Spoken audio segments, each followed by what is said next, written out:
अस्सलाम वालेकुम। दीन दुनिया रहबर की इस वीडियो में आपको खुशामदीद।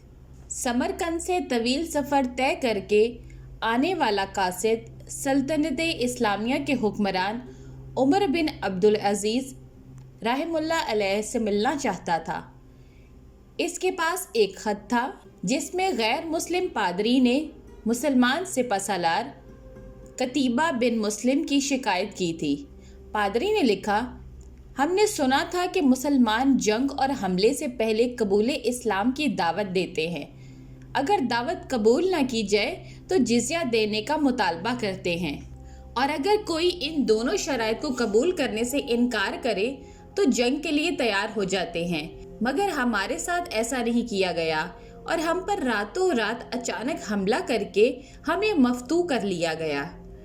ये ख़त समरकंद के सबसे बड़े पादरी ने सल्तनत इस्लामिया के फरमा रवा उमर बिन अब्दुल अजीज़ के नाम लिखा था। दमिश्क के लोगों से शहनशाह वक्त की क़यामगाह का मालूम करते करते वो कासिद एक ऐसे घर जा पहुंचा कि जो इंतहाई मामूली और खस्ता हालत में था। एक शख्स दीवार से लगी सीढ़ी पर चढ़कर छत की लिपाई कर रहा था और नीचे खड़ी एक औरत गारा उठाकर दे रही थी।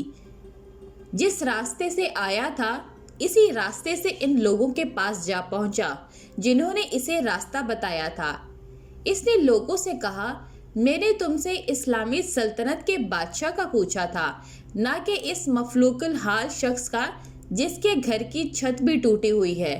लोगों ने कहा, हमने तुझे पता ठीक ही बताया था, वही हाकिम वक्त उमर बिन अब्दुल अजीज़ का घर है। कासिद पर मायूसी छा गई और बेदिली से दोबारा इसी घर पर जाकर दस्तक दी। जो शख्स कुछ देर पहले तक लिपाई कर रहा था वही अंदर से नमूदार हुआ। कासिद ने अपना तारुफ करवाया और ख़त उमर बिन अब्दुल अजीज़ को दे दिया।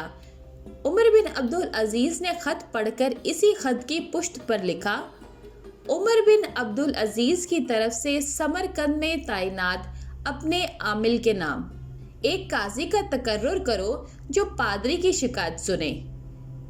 मोहर लगाकर खत वापस कासिद को दे दिया। समरकंद पहुंचकर कासिद ने खत का जवाब और मुलाकात का अहवाल जब पादरी को सुनाया तो पादरी पर भी मायूसी छा गई। इसने सोचा, क्या ये वो खत है जो मुसलमानों के अजीम लश्कर को हमारे शहर से निकालेगा? इन्हें यकीन था कि कागज का एक टुकड़ा नहीं कोई फायदा नहीं पहुंचा सकेगा, मगर कोई और रास्ता भी ना था। चुनाचे खत लेकर डरते डरते अमीर लश्कर और हाकिम समरकंद कतीबा बिन मुस्लिम के पास पहुंचे। कतीबा ने खत पढ़ते ही फौरन एक काजी का तयन कर दिया जो इसके खिलाफ समरकंदियों की शिकायत सुन सके। काजी ने पादरी से पूछा, क्या दावा है तुम्हारा? पादरी ने कहा, कतीबा ने बगैर किसी पेशगी इत्तला के हम पर हमला किया। ना तो इसने हमें इस्लाम कबूल करने की दावत दी थी और ना ही हमें सोचो विचार का मौका दिया था। काजी ने कतीबा को देखकर पूछा, क्या कहते हो तुम इस दावे के जवाब में? कतीबा ने कहा, काजी साहब, जंग तो होती ही फरेब और धोखा है।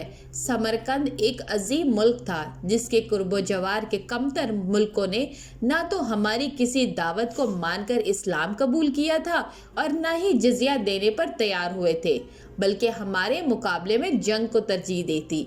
समरकंद की ज़मीनें तो और भी सरसब्ज़ो शादाब और ज़ोर आवर थीं।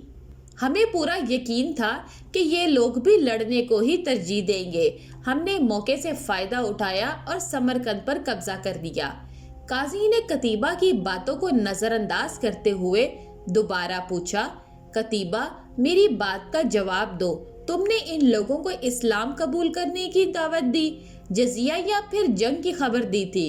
कतीबा ने कहा, नहीं काजी साहब, मैंने जिस तरह पहले ही अर्ज कर दिया है कि हमने मौके से फ़ायदा उठाया था। काजी ने कहा, मैं देख रहा हूँ कि तुम अपनी गलती का इकरार कर रहे हो। इसके बाद तो अदालत का कोई और काम रह ही नहीं जाता। अल्लाह ने इस दीन को फतेह और अजमत तो दी ही अदल व इंसाफ की वजह से है, ना कि धोखा दही और मौका परस्ती से। میری عدالت یہ فیصلہ سناتی ہے کہ تمام مسلمان فوجی اور ان کے عہدیداران بما اپنے اہل و عیال کے اپنی ہر قسم کی املاک اور مال غنیمت چھوڑ کر سمرقند کی حدوں سے باہر نکل جائیں اور سمرقند میں کوئی مسلمان باقی نہ رہنے پائے۔ اگر دوبارہ آنا بھی ہو تو بغیر کسی پیش کی اطلاع و دعوت کے اور 3 دن کی سوچ و بچار کی مہلت دیے بغیر نہ آیا جائے۔ پادری جو کچھ دیکھ اور سن رہا تھا وہ ناقابل یقین تھا۔ چند گھنٹوں کے اندر ہی مسلمانوں کا عظیم لشکر قافلہ در قافلہ شہر کو چھوڑ کے جا چکا تھا۔ سمرقندیوں نے اپنی تاریخ میں ایسا کبھی نہیں دیکھا تھا کہ جب طاقتور فاتح قوم کمزور مفتوح قوم کو یوں دوبارہ آزادی بخش دے۔ ڈھلتے سورج کی روشنی میں لوگ ایک دوسرے سے سرگوشیاں کرنے لگے کہ یہ کیسا مذہب اور کیسے پیروکار ہیں۔ عدل کا یہ معیار کہ اپنوں کے خلاف ہی فیصلہ دے دے اور طاقتور سپہ سالار اس فیصلے پر سر جھکا کر عمل بھی کر دے۔ تاریخ گواہ ہے کہ تھوڑی ہی دیر میں پادری کی قیادت میں تمام شہر کے لوگ گھروں سے نکل کر لشکر کے پیچھے سرحدوں کی طرف دوڑے اور لا الہ الا اللہ محمد الرسول اللہ کا اقرار کرتے ہوئے ان کو واپس لے آئے کہ یہ آپ کی سلطنت ہے اور ہم آپ کی رعایا بن کر رہنا اپنے لیے فخر سمجھیں گے۔ دین رحمت نے وہاں ایسے نقوش چھوڑے کہ سمرقند ایک عرصے تک مسلمان کا دار و خلافہ بنا رہا۔ کبھی رہبر دو عالم حضرت محمد صلی اللہ علیہ وآلہ وسلم کی امت ایسی ہوا کرتی تھی۔ آج غیر مسلم تو دور کی بات، مسلمان سے مسلمان کو کوئی امان نہیں۔